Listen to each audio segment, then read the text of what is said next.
जिस दिन रहमत आलम सल्लल्लाहु अलैहि वसल्लम ने ये दुनिया छोड़ दी, अनस इब्न मालिक रज़ियल्लाहु ताला अन्हु फरमाते हैं, फातिमा ज़हरा रज़ियल्लाहु ताला अन्हा ने हमसे पूछा,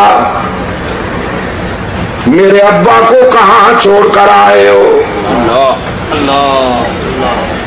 अर्ज किया, फातिमा हम तेरे वालिद गिरामी को मरकद में कब्र में सुला के आए हैं। सैयदा फातिमा ने पूछा, रहमत आलम के जसद अतहर पे तुमने खाक भी डाली होगी ना, मिट्टी भी डाली होगी? अर्ज किया, हाँ बिन्त रसूल, खाक डाल के आए हैं।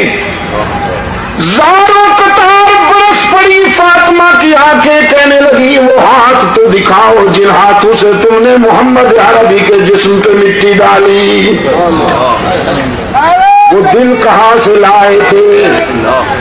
वो दिल कहाँ से लाए थे कि तुमने रहमत आलम सल्लल्लाहु अलैहि वसल्लम के जिस्म पे मिट्टी डाली? तकदीर मुस्कुरा रही थी कि फातिमा, इस दुनिया में जो भी आएगा उसे इस मरहले से गुजरना होगा। लोग मौत से घबराते हैं और कुरान कहता है, फ़इन्नहु मुलाक़ीकुम, तुम डरो, घबराओ या भाग जाओ, वो ठीक वक्त पर तुम्हें मिलने वाली है।